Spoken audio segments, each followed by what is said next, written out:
Neumann have released some exciting products recently, including their very own audio interface. I met with their representative at GearFest UK in July to discuss and test these products in person.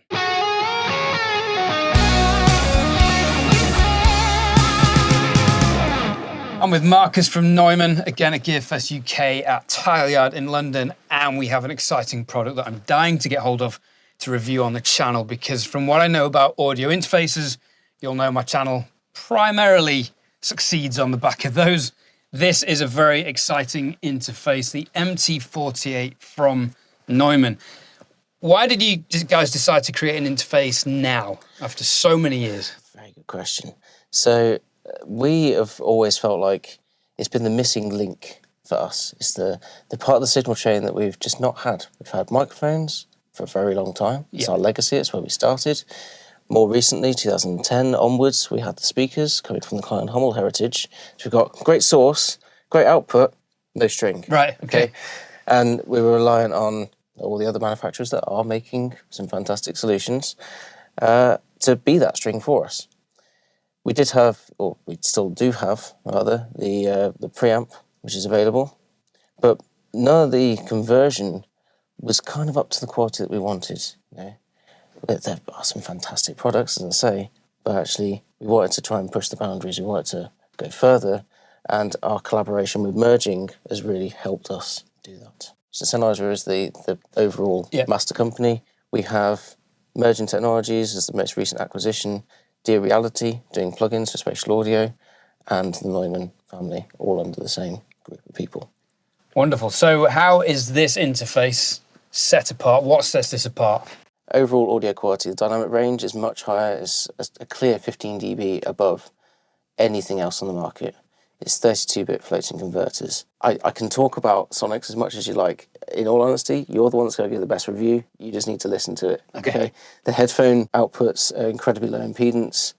It's such a powerful small box that it is your studio in a carry case. Yep. It can very easily be your studio on a plane, studio in your bag, and take it anywhere. And you've got DSP processing on inputs, I believe. Yeah, so on the input section, you have your preamp, primarily. So there's two inputs on the back, which are XLR jack combis. You've got two jacks on the front. You can expand via ADAT if you've already got ADAT equipment. You have EQ available, and you also have dynamic section. Now, is that for monitoring with, or can you print that as well? Can you split it? You can print that as well, yes. So on the output, so if you're connected via the USB-C, you can take the wet processed channel, and you can also take the dry on a separate channel. So it'll take the 1 to 16 as the wet sources, mixed sources, and then from there onwards you'll have the repeat signals but dry. Oh, that's a fantastic result. Yeah. Okay. So the idea behind this is it's low latency monitoring. So for the headphone monitoring buses, you have direct input with, there's actually a effects send here as well. So there's the reverb send level, which is going to this very simple reverb that can then be on the headphone bus mixed in via there. Also, the control can be pulled up on a web GUI as well. Now, your headphones have created a bit of a storm as well. Yes. Can I try some of them? You've got closed back and open backs? We do, yes. So the closed backs we did first. I guess best use case for these, you can mix on them, but I would personally say that they are better for tracking. They're great for tracking. Open backs, obviously, gives you much more separation. And the mentality behind making Neumann headphones was to give people a perfectly aligned set of studio monitors. So they're voiced, they're tuned the same as our monitors are, so that the people that are used to referencing on our monitors now have them in their bag. Oh, that's going to be useful for someone like myself with the KH120s. Yeah? Can I hear these? Are you a KH120 user? Yeah, I've got the analog Mark 1.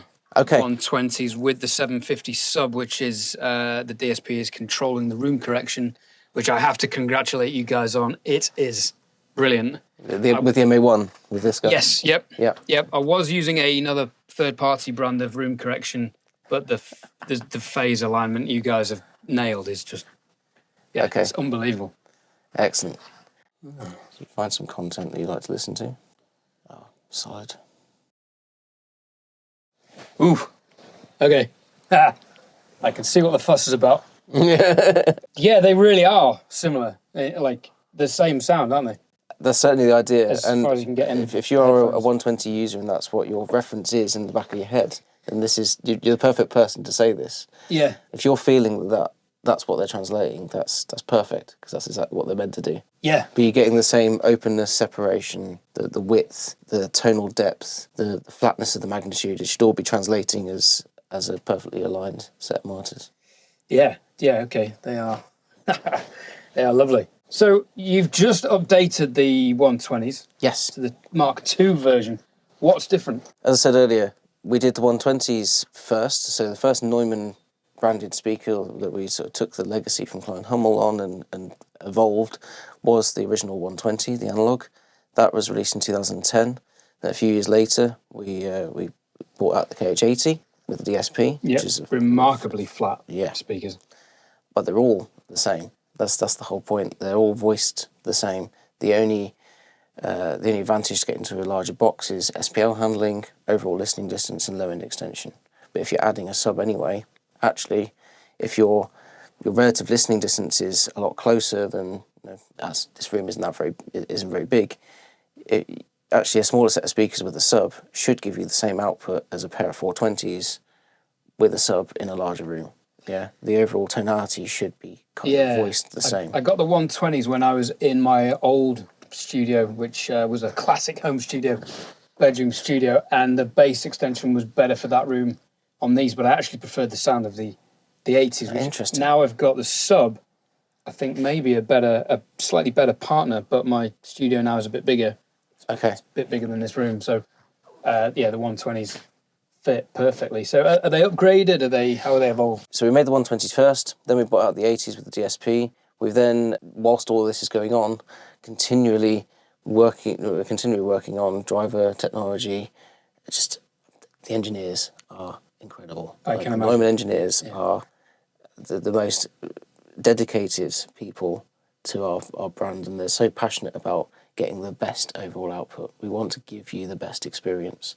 And from the original 120, we discovered that actually the waveguide can be slightly optimized going into the 150 development. So we redesigned everything really going into the 150, and then thought, well, actually, it makes total sense to now bring DSP back to the 120 because it's been synonymous with everybody. It's become our most popular box. Let's give it a new lease of life. Let's bring it forward another 13 years in development and give it V2. Yeah. So overall differences: a little bit more low end extension, optimized waveguide, so the dispersion is slightly better to the original. And you can give me your opinion in a minute, because if you are in that headspace of what 120 sound like, then hopefully they should jump out at you. And overall SPL handling, they can transmit a lot more output. When you say low end extension, I believe the originals went down to 54 hertz.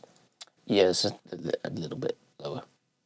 It's comparable, but they go a little bit lower than the originals. SPL handling is a lot higher, and there is an AS67 version for these as well now. So you could come out the back of the MC48 if you took the AS67 port, take your mix stream out into a switch, and then via the emerging technology Neumann, you can patch your streams directly to the speakers, and then it stays digital then from your DAW playback or whatever, from your core audio driver of your machine all the way to the speaker. Then the DSP in the speaker, if you've run the alignment, will do its correction, and then it's analog only at the final stage when it goes into the amplifier circuit. Can I hear the new 120s? And then the 150s, I was excited when they came. Now, the keen-eyed amongst you might be thinking, Ed, you've just said you use Neumann speakers, but there's a set of PMC 6s behind you. Well, subscribe, because there's some videos coming out about that shortly. Interesting. I'm hearing, without the bass management on, which is incorporating the sub under the desk, I can hear the difference between mine, but I'm also aware I'm hearing the room sounding different. But I I think they sound better. There seems to be a little bit more transient punch response, fidelity. Is that right? I can understand why you'd say that, yeah. Right. Yeah. Well, what is it that's making me think that? Mainly evolutions in driver technology. Right. Yeah. So the driver has been redesigned, and certainly in the low mids. The HF, that's the same. That hasn't changed. But the driver has been redesigned, so it's been optimized for maximum efficiency. So it might be that you're used to hearing a slightly slightly slower responding driver, whereas this is a much faster acting driver, and that's where you're getting the attack. Yeah, that sounds like what I'm hearing. Do you want to listen to the 150s? Yes, please. Yes. Do I need to go back to this listening point? You need to go to that one there, that's it. And we'll play this again. It's remarkable how the characteristic and the sonic qualities is so identical across all the ranges, hearing them all side by side. Yeah, I mean, I find Neumann's to be a very trustworthy sound now. I don't know, it's my home sound. So it's interesting hearing all the different models and the upgrade on the twos, which is definitely punchier. It's a big jump. It is certainly, it is that facelift, 13 years of development that it needs. You know, it gives it a new lease of life. Right, wonderful. Thank you very much for having me. No problem at all. Appreciate you talking through everything. Guys, there'll be links in the description to all these products, linked to THOMANN, who are sponsoring this video. Let me know which of these products you're keen to try or which you already own and what you love about them in the comments. I've been Ed Thorne. It's been emotional. Thanks for watching.